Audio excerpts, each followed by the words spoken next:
प्युठानमा पहिरोमा पुरिएर 6 जना बेपत्ता। अविरल वर्षासहित आएको पहिरोले सल्यानमा 11 घर भत्किए। दाङका बस्ती जलमग्न, प्रहरी चौकी पनि डुबानमा, सडक अवरुद्ध। बाढी पहिरोले कर्णालीमा सडक अवरुद्ध। वीरेन्द्रनगरमा धानबाली डुबानमा। देशभर बाढी र पहिरोले पुर्याएको क्षति सम्बन्धी सम्पूर्ण अपडेट आजको समाचारमा हेर्नुहोस्। आजदेखि पूर्वमा मौसम सुधार हुँदै जाने, पश्चिममा भने भारी वर्षाको सम्भावना। निर्वाचन आयोगले गर्यो आचार संहिता परिमार्जन। प्रधानमन्त्री पनि चुनाव प्रचारमा हिँड्न पाउने। यसपटक उम्मेद्वार बन्न कर, राजस्व, शुल्क र दस्तुर तिरेको हुनुपर्ने। माओवादी अध्यक्ष पुष्पकमल दाहाल प्रचण्डलाई गोर्खा 2बाट चुनाव लडाउने माओवादीको निर्णय। एमाले प्रचण्डको विरुद्धमा अब्दुस मियालाई उठाउने। नेकपा एमालेका नेता भीम रावलले पाएनन् टिकट। माओवादीबाट भर्खर एमाले प्रवेश गरेका झप्पट बोहरा बने उम्मेद्वार। प्रधानमन्त्री शेरबहादुर देउवाको क्षेत्रमा एमाले उम्मेद्वार नबनाउने। कमल थापाले पाएनन् एमालेको साथ। काभ्रेमा गोकुल बास्कोटा, ताप्लेजुङमा योगेश र काठमाडौँ 6मा एमालेबाट सर्वेन्द्र खनालले पाए टिकट। नेकपा एमालेमा विद्रोह गरेकी गंगा चौधरीले स्वतन्त्र उम्मेदवारी दिने घोषणा। सन्दीपलाई भेट्न प्रहरी वृत्तमा पुगे क्रिकेट संघका अध्यक्ष। थुनुवासँगै हिरासतमा बित्दै सन्दीप लामिछानेको दैनिकी।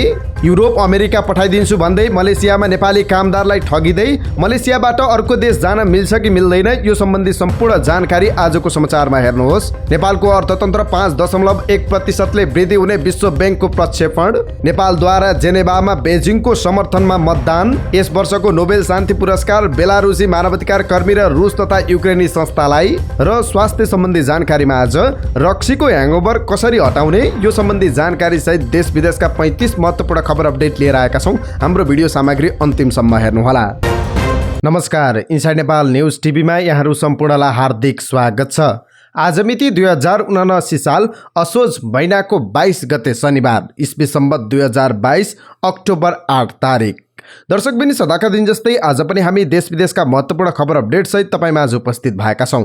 देश दुनियाँको ताजा अनि महत्त्वपूर्ण खबर अपडेटका लागि हाम्रो यस युट्युब च्यानललाई सब्स्क्राइब गर्न नबिर्सिनुहोला। साथै तपाईले हाम्रो न्युज बुलेटिन कुन ठाउँबाट हेर्दै हुनुहुन्छ कृपया आफ्नो गाउँठाउँको नाम तलको कमेन्ट बक्समा लेखिदिनु होला। यदि तपाईलाई हामीले प्रस्तुत गरेको समाचार सामग्री मन परेको छ भने कृपया हाम्रो भिडियो सामग्रीमा एउटा लाइक अवश्य गरिदिनु होला। आजको समाचार सुरुवात गरौँ बाढी र पहिरोले देशका विभिन्न ठाउँमा पुर्याएको क्षतिको पछिल्लो अपडेटबाट।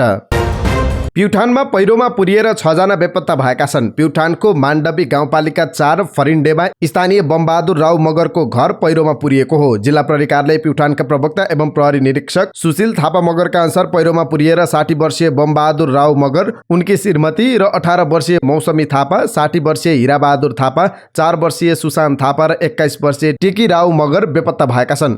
हिजो दिउँसो करिब 3:30 बजेतिर घटना घटे लगत्तै सदरमुकामबाट प्रमुख जिल्ला अधिकारी सुनिता नेपाल र प्रहरी नायब उपरीक्षक सुभाष खड्का सहितको टोली घटनास्थलतर्फ गएको थापा मगरले बताउनुभयो। तर अत्याधिक वर्षाका कारण जताततै पहिरोले सडक अवरुद्ध भएका कारण टोली घटनास्थलमा पुग्न सकेको छैन। अविरल वर्षाका कारण दाङको जनजीवन प्रभावित भएको छ। देउखुरी क्षेत्रमा बस्ती जलमग्न भएका छन् भने ठाउँ ठाउँमा सडक अवरुद्ध भएका छन्। जिल्ला प्रहरी कार्यालय दाङका प्रवक्ता एवं डीएसपी राजन गौतमका अनुसार देउखुरी क्षेत्रमा राप्ती गाउँपालिका वडा नम्बर 1, 2, 3, 4 र 5 नम्बर वडाका बस्ती जलमग्न भएका छन्। सिसनियामा दोलाई खोलाको बाढी पसेर इलाका प्रहरी कार्यालय डुबानमा परेको छ। डीएसपी गौतमका अनुसार इलाका प्रहरी कार्यालयमा 3-4 फिटसम्म पानी जमेको छ।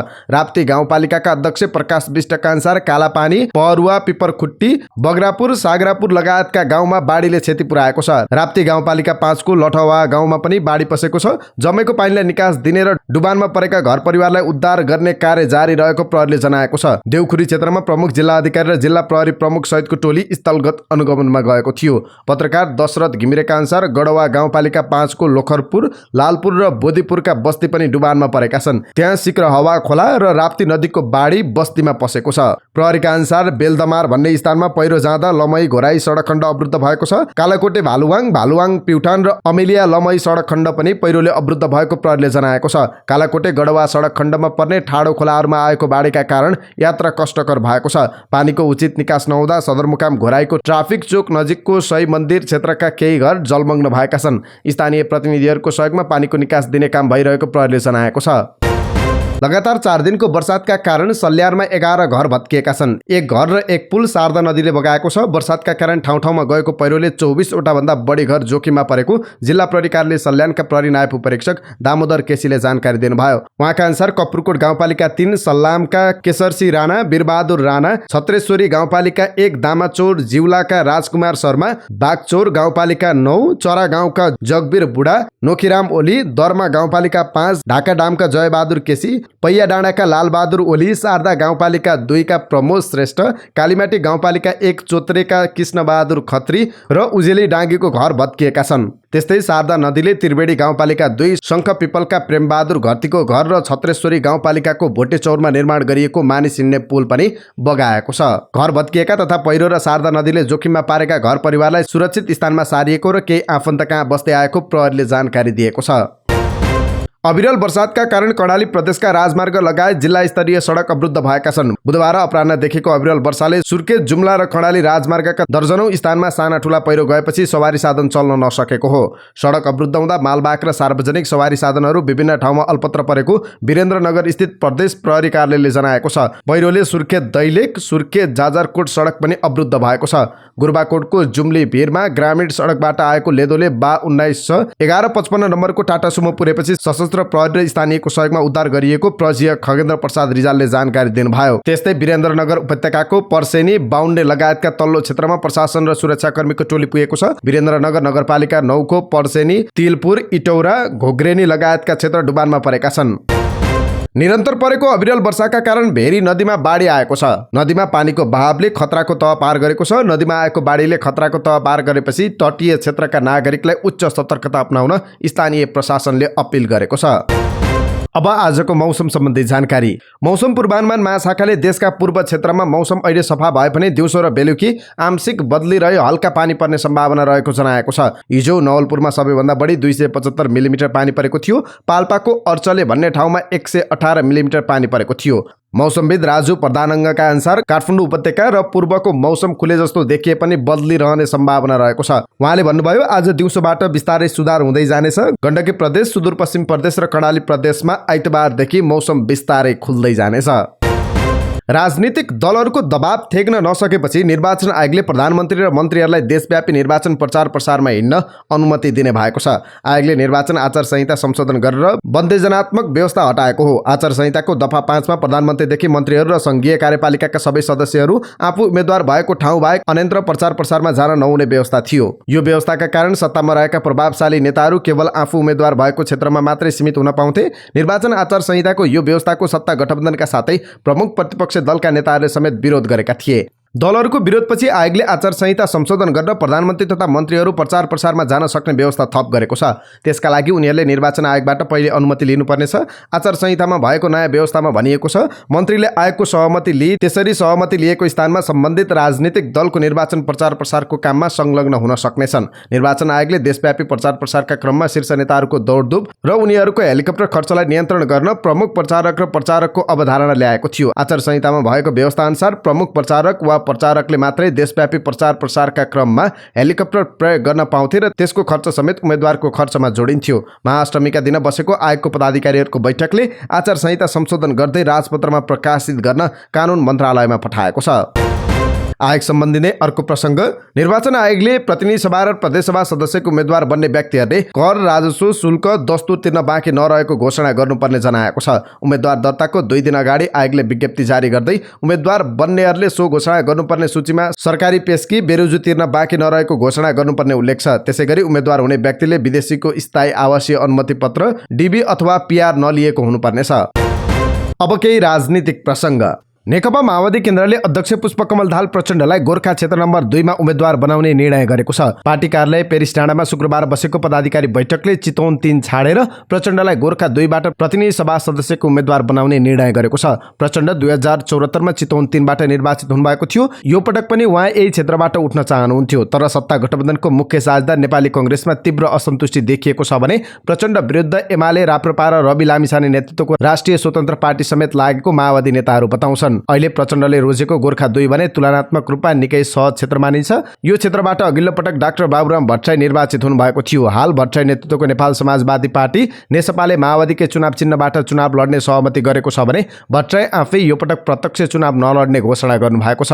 यो क्षेत्रबाट टिकटका आकांक्षी वरिष्ठ उपाध्यक्ष नारायण काजी श्रेष्ठ पनि हुनुहुन्थ्यो, तर हाल राष्ट्रिय सभा सदस्य रहनुभएका श्रेष्ठ पनि प्रचण्ड आउने भएपछि चुनाव नलड्न सहमत हुनुभएको छ। सत्ता गठबन्धनमा रहेको कांग्रेसका सुरेन्द्र पाण्डेले पनि टिकटको दाबी गर्दै आएका छन्, तर प्रचण्ड चितवन 3 छाडेर गोर्खा 2 जाने भएपछि कांग्रेस नेतृत्वले सहमति जनाएको गठबन्धनका नेताहरू बताउँछन्। 30 वैशाखको स्थानीय निर्वाचन अनुसार गोर्खा 2 मा माओवादी केन्द्र पहिलो दल हो। वडा अध्यक्षका उम्मेद्वारहरूले पाएको मतका आधारमा यो क्षेत्रमा माओवादीको 22,250 मत छ। कांग्रेस हाराहारीमा छ। उसका वडा अध्यक्षहरूले पाएको मत 21,136 रहेको छ भने जसपाको 7,504 मत रहेको छ। नेकपा एमालेको 7,926 मत रहेको छ। अरू दलको मत 1000 कटेको छैन। त्यस्तै नेकपा एमाले गोर्खा क्षेत्र नम्बर 2 मा अब्दुस मियालाई टिकट दिएको छ। पूर्व आइजिपी सर्वेन्द्र खनालसँगै 6 असोजमा एमाले प्रवेश गरेका मियालाई एमाले माओवादी केन्द्रका अध्यक्ष पुष्पकमल दाहाल प्रचण्ड विरुद्ध गोर्खामा उठाउने निर्णय गरेको हो। 30 वर्षीय मिया रविन्द्र मिश्र नेतृत्वको तत्कालीन साझा पार्टीबाट राजनीति सुरु गरेका थिए। युवा इनिसिएटिभको अध्यक्ष त्याग्दै साझा पार्टीमा लागेका उनी केही समय विवेकशील साझा पार्टीको युवा भातृ संगठनको अध्यक्षको जिम्मेवारीमा थिए। पार्टीमा विवाद देखिएपछि मियाले विवेकशील साझा पार्टी परित्याग गरी काठमाडौँ क्षेत्र नम्बर 6 बाट स्वतन्त्र उम्मेदवारी दिने घोषणा गरेका थिए, तर त्यसको केही दिनमै एमाले प्रवेश गरेपछि उनलाई पार्टीले गोर्खाबाट प्रतिनिधि सभा सदस्यका लागि उम्मेदवार बनाएको छ। नेकपा एमालेका नेता भीम रावलले टिकट नपाउनु निभाएको छ। एमाले स्रोतका अनुसार अछाम 1 बाट झपट बोहरालाई टिकट दिएको छ। झपट बोहराको नाम टुङ्गिएको छ। अब यही नाम अन्तिम होला, स्रोतले भन्यो। नेकपा माओवादी केन्द्र छाडेर आएका बोहरा एमाले केन्द्रीय सदस्य एवं अछाम इन्चार्ज हुन्। अध्यक्ष केपी शर्मा ओलीले नै तिनै बोहरालाई उम्मेदवार बनाउने निर्णय सुनाउनु भएको हो। एमाले टिकट वितरणको अधिकार अध्यक्ष ओलीलाई दिएको छ। त्यसै अनुसार ओलीले टिकट फाइनल गर्नुभएको हो। अछाम जिल्ला कमिटीले भने भीम रावललाई सर्वसम्मत एकल सिफारिस गरेको थियो। 10 बुधे गरी एमालेमै बस्नुभएका रावल पूर्व उपाध्यक्ष एवं पूर्व उपप्रधानमन्त्री हुनुहुन्छ। उहाँले गएको वर्ष मङ्सिरमा सम्पन्न भएको एमालेको 10औं राष्ट्रिय अधिवेशनमा अध्यक्ष पदमा ओलीसँग प्रतिस्पर्धा गर्नुभएको थियो। सुदूरपश्चिमकै उच्च तहका नेता रावललाई जिल्ला कमिटीले गएको 29 भदौमा प्रतिनिधि सभा सदस्य उम्मेदवारका लागि एकल सिफारिस गरेको थियो। अछाम 2 बाट यज्ञ बोगटीले प्रतिनिधि सभा सदस्यको टिकट पाउनु भएको छ। बोगटीको नाम पनि एकल रूपमा सिफारिस भएको थियो। त्यस्तै नेकपा एमाले पूर्व उपमहासचिव घनश्याम भुसाललाई पनि प्रतिनिधि सभा सदस्यको उम्मेदवार नबनाउने भएको छ। एमाले अध्यक्ष केपी शर्मा ओलीले लुम्बिनी प्रदेशका प्रतिनिधि सभा सदस्य र प्रदेश सभामा सदस्यहरूको सूची सचिव छविलाल विश्वकर्मालाई दिनुभएको छ। स्रोतका अनुसार यो सूचीमा भुसालको नाम छैन। एमालेको 10औं महाधिवेशनमा ओलीले घोषणा गरेको सूचीमा असहमत भुसालले उपाध्यक्षमा उम्मेदवारी दिनुभएको थियो। त्यसैता उहाँले अध्यक्ष ओलीमाथि प्रश्न उठाउने गर्नुभएको थियो।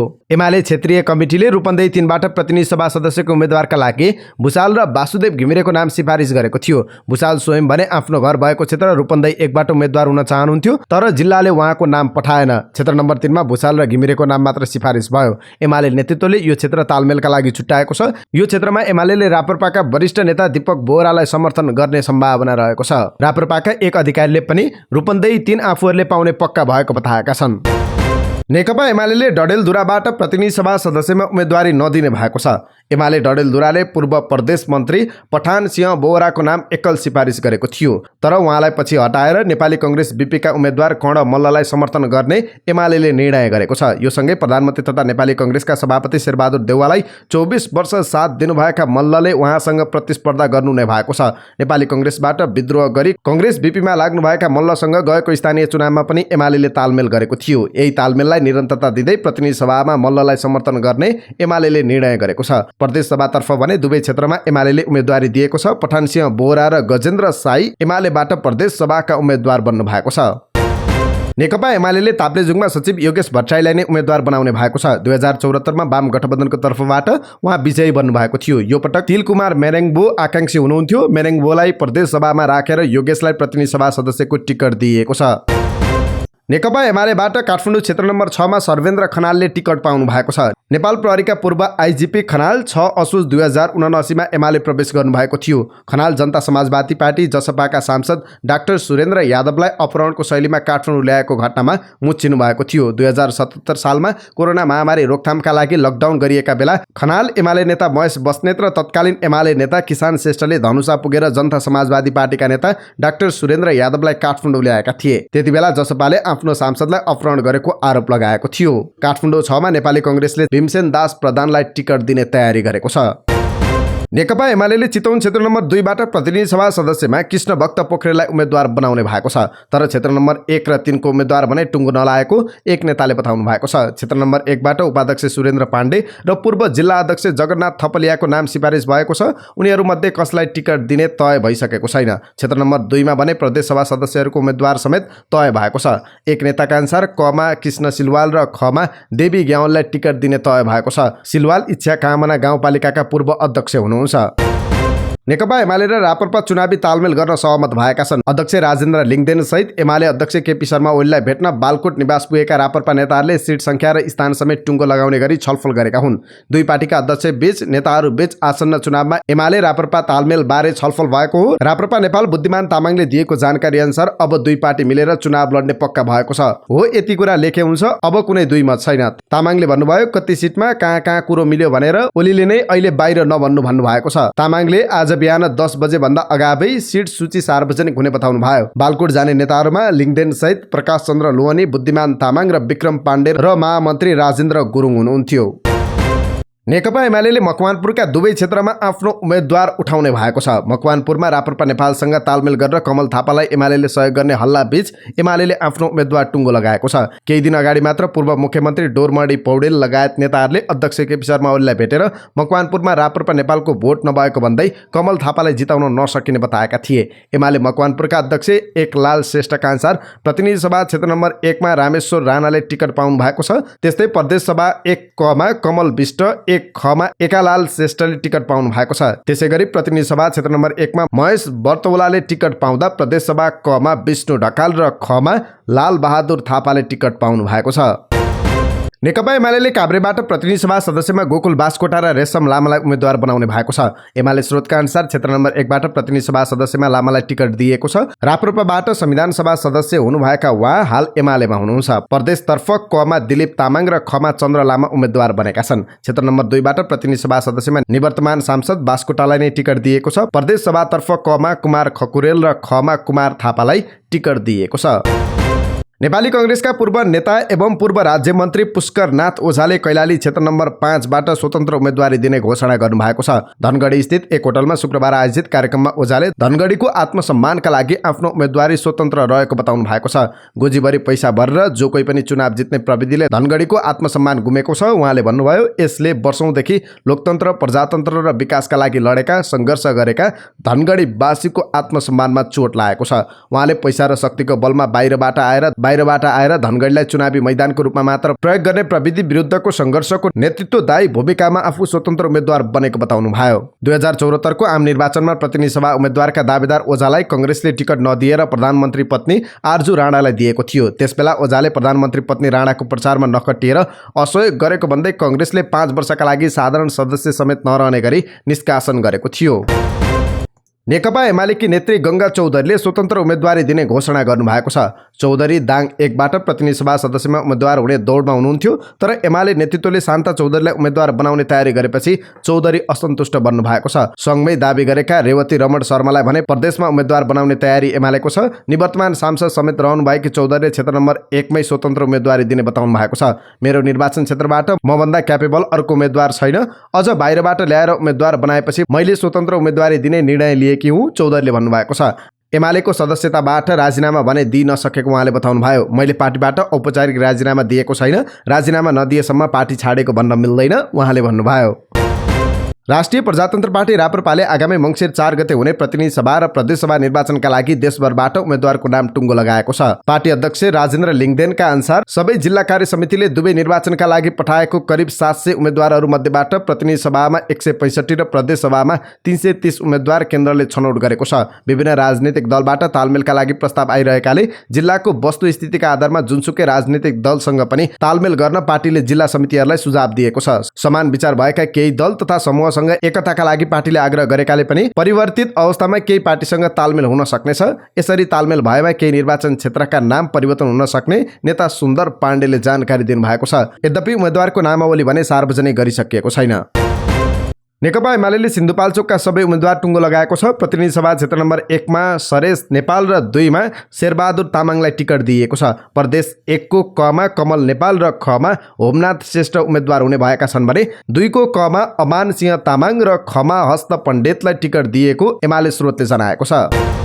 अब सन्दीप लामिछाने सम्बन्धी प्रसङ्ग। नेपाल क्रिकेट संघ क्यानका अध्यक्ष चतुरबहादुर चन्दले प्रहरी हिरासतमा रहेका पूर्व कप्तान सन्दीप लामिछानेसँग भेट गर्नुभएको छ।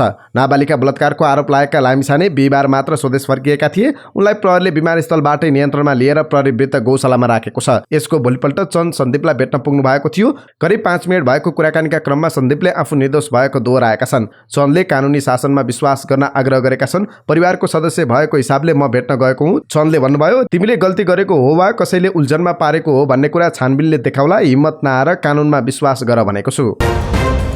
थुनुवासँगै हिरासतमा सन्दीप लामिछानेको दैनिकी कटिरहेको छ। प्रहरी वृत्त गौशालाको हिरासतमा 26 जना भन्दा बढी थुनुवा छन्। तीमध्ये 5 जना अदालतबाट हिरासतमा राख्ने अनुमति नभएका थुनुवा छन्। तिनै 5 मध्येका हुन् 22 वर्षीय सन्दीप लामिछाने। क्रिकेटर लामिछानेले प्रहरीलाई आफ्नो स्थायी ठेगाना चितवन बताएका छन्। असोज 20 मा कतारको दुवा हुँदै नेपाल आउनु अघि सन्दीपले आफू आत्मसमर्पण गर्न नेपाल आउन लागेको कुरा सामाजिक सञ्जाल मार्फत जानकारी गराएका थिए। भदौ 21 मा प्रहरी वृत्त गौशालामा 17 वर्षीय किशोरले जबरजस्ती करणीको जाहेरी दिएपछि 1 महिना बेपत्ता भएका लामिछानेले आफैले नेपाल आएर प्रहरी सामु आत्मसमर्पण गर्ने बताए पनि प्रहरीले उनलाई सो अवसर दिएन। कतार एयरवेजको QR 648 विमान मार्फत बिहिबार विमानस्थलमा ओर्लना साथ DIG श्यामलाल ग्यावाली नेतृत्वको प्रहरी टोलीले उनलाई हतकडी लगायो। सामाजिक सञ्जालमा प्रहरीको यो कदमको विरोध समेत भइरहेको छ। सरकारवादी फौजदारी मुद्दा दर्ता भएको हुनाले अनुसन्धान अगाडि बढाउन प्रक्रियामा लानुपर्ने बताउनुहुन्छ प्रहरी प्रवक्ता DIG टेक प्रसाद राई। उहाँ भन्नुहुन्छ, पक्राउ गरेर अनुसन्धान अगाडि बढाउनुको विकल्प थिएन। पक्राउ गरेर वीर अस्पतालमा उनको स्वास्थ्य परीक्षण गरिएको छ। अहिले उनलाई प्रहरी वृत्त गौशालामा अन्य थुनुवासँगै राखिएको छ। उनीसँग 1 पोको गाँजा सहित पक्राउ परेका काठमाडौँका विमल देउलादेखि पैसा लुटेको आरोपमा पक्राउ गरिएका सर्लाहीका सञ्जय थापा सहितका थुनुवा सँगै रहेका छन्। फौजदारी मुद्दामा हतकडी लगाउने वा नलगाउने भन्ने अनुसन्धान अधिकृतले नै निर्णय गर्ने प्रहरी प्रवक्ता राईले बताउनुभयो। DIG राई भन्नुहुन्छ, अनुसन्धान अधिकृतले आफूलाई विश्वास लागेमा हतकडी नलगाउने निर्णय पनि लिन सक्छन्, तर सो निर्णय अनुसन्धान अधिकृतको सो विवेकमा भर पर्छ। सन्दीपलाई भेट्न उनका आफन्त र नातेदार गइरहन्छन्। उनलाई नातेदार सहित 1 जना सहन्यायाधिवक्ता र नेपाल क्रिकेट संघ क्यानका अध्यक्ष चतुरबहादुर चन्दले भेट गर्नु भएको छ। अनुसन्धानमा संलग्न प्रहरी अधिकृतहरूका अनुसार लामिछानेसँग 5 देशको भिसा रहेको छ। उनीसँग इङ्ल्यान्ड, अमेरिका, अस्ट्रेलिया र मलेसिया सहित 5 मुलुकको भिसा रहेको अनुसन्धानमा संलग्न 1 जना प्रहरी अधिकृतले बताए। क्यारिबियन प्रिमियर लिग क्रिकेट खेल्नका लागि जमैका गएका लामिछाने आफू विरुद्ध बलात्कार मुद्दामा जाहेरी दर्ता भएपछि बेपत्ता भएका थिए। 1 महिनाको अवधिमा उनी अमेरिका सहित फ्लोरिडा शहरमा बसेको थाहा भएको छ। नेपाल प्रहरीको इन्टरपोल शाखाले डिफ्युजन नोटिस जारी गरेपछि उनी झस्किएका थिए। डिफ्युजन नोटिस जारी भएपछि अमेरिकाको federal bureau of investigation AFBI ले सन्दीप फ्लोरिडामा रहेको लोकेट गरेको अनुसन्धान अधिकृतहरू बताउँछन्। अमेरिकामा पक्राउ पर्ने अवस्था आएपछि उनले आफू नेपाल आउन लागेको जानकारी सामाजिक सञ्जाल मार्फत गराएका हुन्। सन्दीप विरुद्धको आरोपबारे इन्स्पेक्टर विशाल तामाङ नेतृत्वको टिमले अनुसन्धान गरिरहेको छ। प्रहरीले उनलाई पक्राउ गर्दा इमर्जेन्सी पक्राउ पुर्जी दिएको थियो। असोज 23 मा अदालत खुलेपछि अनुसन्धान गर्न म्याद लिने प्रहरीको तयारी छ। आमाको वार्षिक पुण्यतिथि पर्ने भएकाले अभिनेता राजेश हमाल विजयादशमीको भोलिपल्ट मात्र दशैंको टिका लगाउनुहुन्छ। यसपटक पनि उहाँले बिहिबार टिका लगाउनु भयो। दिदी र भिनाजुको हातबाट हमाल दम्पतिले टिका ग्रहण गर्नुभयो। त्यसपछि हमालले मधु र निकट सहकर्मीलाई बोलाएर टिका लगाइदिनु भयो। टिका थापेपछि मधुले हमालको खुट्टामा ढोक गर्नुभएको थियो। मधुले खुट्टा ढोएको यो तस्बिर यति बेला ट्विटर र फेसबुकमा भाइरल बनिरहेको छ। यो तस्बिरको पक्ष र विपक्षमा शुभचिन्तकले मत जाहेर गरेका छन्। कतिपयले खुट्टा ढोकाउनलाई पटक्कै मन नपरेको प्रतिक्रिया दिएका छन् भने कतिपयले ढोगेको कति दामी देखिएको भन्दै प्रशंसा गरेका छन्। यो तस्बिरको पक्षमा समर्थन गर्नेहरू पनि प्रशस्तै छन्, विरोध गर्नेहरू पनि उत्तिकै। धेरैले मधुले संस्कारलाई पछ्याउँदै हमाललाई ढोगेको पनि कमेन्ट गरेका छन्। हमाल दम्पतिलाई नेपाली फिल्म क्षेत्रमा निकै रुचाइएको र आदर्शवान जोडीको रूपमा लिइने गरिन्छ। अब मलेसियामा हुने एउटा ठगी सम्बन्धी प्रसङ्ग। वैदेशिक रोजगारीका लागि मलेसिया पुगेका धेरै नेपालीहरू अर्को देश पठाइदिने भन्दै ठगीमा पर्ने गरेका छन्। अमेरिका, क्यानाडा, पोर्चुगल लगायतका देशमा पठाइदिने भन्दै मलेसियामै रहेका दलालहरूले उनीहरूलाई लाखौं पैसा असुल्ने गरेका छन्। राम्रो देश गएर उतै सेटल हुने सपना सहित उनीहरू दलाललाई जति भने त्यति पैसा तिर्न तयार हुने गरेका छन्। तर वर्षौंसम्म नभनेको देश पठाउने गरेका छन्, न त दिएको पैसा फिर्ता। नेपाली राजदूतावासमा यसरी ठगी परेको भन्दै उजुरी आउने क्रम बढ्दो छ। त्यसरी मलेसियाबाट अर्को देश जान सम्बन्धित देशको दूतावासमा बुझेर मात्र जान दूतावासले सुझाव दिएको छ। दूतावासकी द्वितीय सचिव यसु बस्नेतले मलेसियामा रहेका सम्बन्धित देशका दूतावासमा बुझेर मात्र जान सबैलाई अनुरोध गर्नुभएको छ। अर्को देश पठाइदिने भनेर धेरै नेपाली ठगिनु भएको छ। अमेरिका जाने, पोर्चुगल जाने भनेर लाखौं पैसा तिरिरहेका छन्। उहाँले भन्नुभयो त्यसका लागि मलेसियामा रहेको सम्बन्धित देशको दूतावासमा नबुझिकन नजानु होला। उहाँले भन्नुभयो कसैलाई पैसा दिने काम नगर्नु होला। दूतावासमा यसरी ठगिएको भन्दै धेरै गुनासो आउने गरेको भन्दै कसैको प्रलोभन तथा आश्वासन नपर्न सबैलाई अनुरोध गर्नुभयो। मलेसियामै सक्रिय रहेका दलालहरूले अमेरिका, पोर्चुगल, नर्वे जस्ता देश पठाइदिने भन्दै श्रमिकसँग लाखौं असुल्ने गरेका छन्। उनीहरूमाथि दूतावासले केही गर्न सक्ने अवस्था छैन। यति मात्र नभएर प्रमाण बिना मलेसिया प्रहरी समक्ष समेत उजुरी गर्न सक्ने अवस्था हुँदैन, जसले गर्दा ठगिएका व्यक्ति न सम्बन्धित ठाउँमा उजुरी गर्न पाएका छन् न त उनीहरूले ठगिएको पैसा फिर्ता पाएका छन्। दूतावासको भनाइअनुसार आफू ठगिएको भन्दै दूतावासमा उजुरी आउने गरेको तर कारबाही गर्न समस्या हुने गरेको छ। दलालहरूले विशेष गरी मलेसियामा अवैध रूपमा बसेका नेपालीहरूलाई टार्गेट गर्ने गरेका छन्। उनीहरूलाई 5 देखि 10 लाखसम्म नेपाली रुपियाँ तिरेमा अमेरिका, पोर्चुगल लगायतका देश पठाइदिने भनेर प्रलोभनमा पार्ने गरेका छन्। यसरी विभिन्न देश पठाउने भन्दै ठगी गर्नेहरूले केहीलाई मात्र अर्को देश पठाउन सफल भएका देखिन्छन्। अधिकांशको भने पैसा ठग्ने गरेको देखिएको छ। यसरी आफू ठगिएको भन्दै दूतावासमा गुनासो गर्नेहरूको संख्या निकै बढी छ। दिनदिनै ठगीका गुनासा आउन थालेपछि दूतावासले जुन देश जान चाहेको हो त्यो देशका दूतावासमा बुझेर मात्र दलाललाई पैसा दिन आग्रह गरेको छ। सामान्यतया वर्कर भिसामा मलेसिया गएकाहरूले भिसा परिवर्तन गर्न पाउँदैनन्। त्यति मात्र नभएर जुन कम्पनीमा काम गरिरहेको छ त्यो कम्पनी पनि परिवर्तन गर्न पाइँदैन। त्यो कम्पनी परिवर्तन गर्ने बित्तिकै भिसाको टाइम भए पनि उनीहरू अवैध मानिन्छन्। त्यसैले यस्ता दलालको पछि नलाग्न र जति अवधिको लागि मलेसिया गएको हो त्यति अवधि राम्रोसँग काम गरेर स्वदेश फर्किन दूतावासले सबैलाई अनुरोध गरेको छ। चालु आर्थिक वर्षमा नेपालको अर्थतन्त्र 5.1% विस्तार हुने प्रक्षेपण विश्व बैंकले गरेको छ। विश्व बैंकले नेपाल डेभलपमेन्ट अपडेट सार्वजनिक गर्दै यस्तो जानकारी गराएको हो। विश्व बैंकका अनुसार आर्थिक वर्ष 2022-23 मा 5.1% आर्थिक वृद्धि हुने अनुमान गरिएको छ। यो एसियाली विकास बैंकले केही साता अगाडि गरेको प्रक्षेपणको तुलनामा केही बढी हो। एडीबीले भने 4.7% अर्थतन्त्र विस्तार हुने अनुमान गरेको छ। बजेट मार्फत यस आर्थिक वर्षमा सरकारले 8% आर्थिक वृद्धिको लक्ष्य राखेको छ। विश्व बैंकले कोरोनापछि पर्यटन क्षेत्रमा देखिएको सुधार र विद्युत उत्पादनमा भइरहेको वृद्धिले समग्र उत्पादन क्षेत्रमा पर्ने सकारात्मक प्रभावका कारण अर्थतन्त्र विस्तारमा योगदान पुग्ने विश्लेषण गरेको छ। यसले नेपालमा सार्वजनिक ऋणको स्तर स्थिर रहने अपेक्षा गरिएको विश्व बैंकको भनाइ छ। विदेशी मुद्राको सञ्चितमा परेको दबाव समेत क्रमशः कम हुँदै जाने अनुमान गरिएको छ। आगामी आर्थिक वर्षका लागि भने अर्थतन्त्र विस्तारको अनुमान 4.9% मात्र गरिएको विश्व बैंकले जनाएको छ। अमेरिकी डलरको तुलनामा भारतीय मुद्रा कमजोर बन्दा नेपाली मुद्रा पनि कमजोर बन्दै गएको छ। पछिल्लो पटक 2 साता अगाडि अमेरिकी केन्द्रीय बैंक फेडरल रिजर्भ फेडले ब्याज दर वृद्धि गरेसँगै डलरसँग भारतीय रुपियाँ भारू लगातार कमजोर बन्दै गएको छ। भारतीय मुद्रा कमजोर बन्दा स्थिर विनिमय दरको कारण नेपाली मुद्रा पनि हालसम्मकै कमजोर बनेको छ। 18 असोजमा 1 अमेरिकी डलरको विनिमय दर बिक्री मूल्य 131 रुपियाँ 30 पैसासम्म पुगेको थियो। त्यसपछि 19 र 20 असोजमा केही घटेर 130 रुपियाँ 74 पैसामा झरेको डलरको विनिमय दर 21 असोज शुक्रबार बढेर 131 रुपियाँ 32 पैसा पुगेको नेपाल राष्ट्र बैंकले जनाएको छ। त्यस्तै शुक्रबार नै डलरको बिक्री मूल्य 130 रुपियाँ 72 पैसा रहेको थियो। 9 असोज शुक्रबार करिब 2 महिना अगाडिको मूल्यबाट माथि लागेको डलरको मूल्य त्यसयता लगातार बढ्दो क्रममा नै देखिएको छ। आगामी दिनमा फेडले ब्याज दर थप बढाउने प्रक्षेपण भइरहँदा डलर बलियो बनेको अर्थशास्त्रीहरू बताउँछन्। स्विजरल्यान्डको जेनेभामा बिहिबार सम्पन्न मानवाधिकार परिषदको बैठकमा मुस्लिम उइगुरमाथि मानवाधिकार हनन भएको प्रस्तावमाथि थप छलफल अगाडि बढाउने कि नबढाउने भन्ने सन्दर्भमा भएको मतदानमा नेपालले चीनको पक्षमा मत दिएको छ। एक चीन नीतिमा प्रतिबद्ध नेपालले उसको आन्तरिक मामिलामा नेपालको अर्को छिमेकी देश भारत तटस्थ रहे पनि बेजिङको पक्षमा उभिएर मतदान गरेको हो। नेपाल सहित 19 मुलुकले चीनको समर्थनमा उक्त प्रस्तावमा मतदान गरेका हुन्।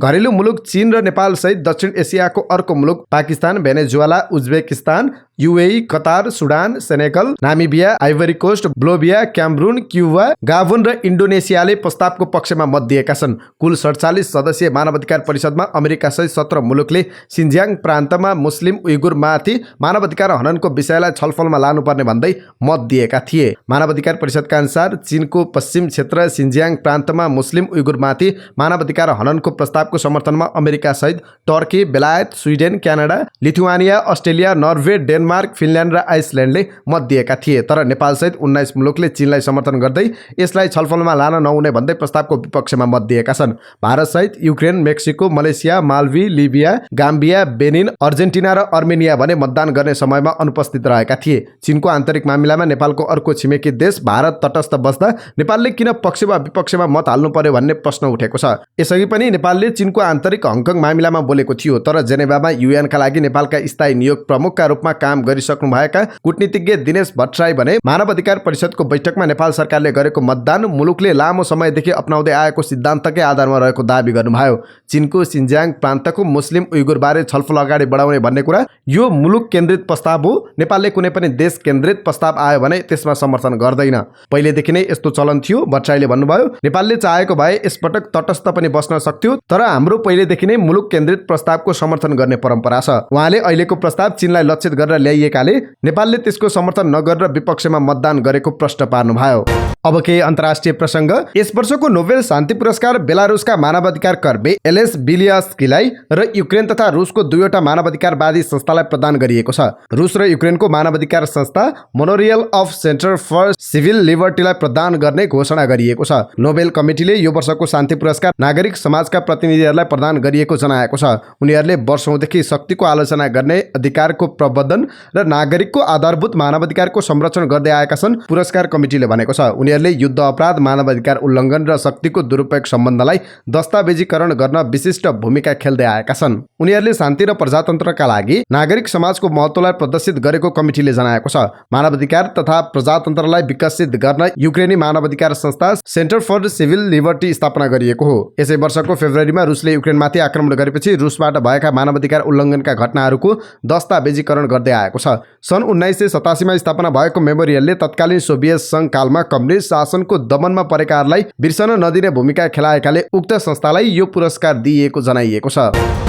अमेरिकी राष्ट्रपति जो बाइडेनले गाँजासँग सम्बन्धित सामान्य सङ्घीय अपराधमा माफी दिने घोषणा गरेका छन्। बाइडेनले एक भिडियो सन्देशमा देशको सङ्घीय कारागारमा गाँजा सेवन र राख्ने आरोपमा थुनिएका सबै मानिसहरूलाई रिहा गर्ने घोषणा गरेका हुन्। यसअघि राष्ट्रपति चुनावको प्रचार प्रसारका क्रममा उक्त निर्णय गर्ने प्रतिबद्धता व्यक्त गरेका थिए। उनको यो कदमले गाँजा सम्बन्धी सङ्घीय अपराधमा सजाय भोगिरहेका हजारौं अमेरिकीहरू लाभान्वित हुने अन्तर्राष्ट्रिय सञ्चार माध्यमले जनाएका छन्। बाइडेनले गाँजा सेवन गरेको कसुरमा मात्रै कसैलाई जेल हाल्नु उचित नहुने बताएका छन्। कम उमेरमा बिक्रीमा आवश्यक प्रतिबन्ध कायमै रहने बताएका छन्। उनले गाँजा प्रतिको गलत दृष्टिकोणका कारण धेरै जीवन बर्बाद भएकाले यो गल्ती सच्याउने समय आएको तर्क गरेका छन्। गोरा र काला मानिसहरूले समान मात्रामा गाँजा प्रयोग गरे पनि काला मानिसहरूलाई गोराहरूभन्दा बढी पक्राउ गर्ने र सजाय दिइने अभ्यासको उनले विरोध गरेका छन्। अमेरिकामा गाँजा सम्बन्धी मुद्दा मतदाताको प्राथमिकतामा पर्दै आएको छ। अहिले अमेरिकामा गाँजालाई लागू औषध हिरोइनकै श्रेणीमा वर्गीकरण गरिएको छ।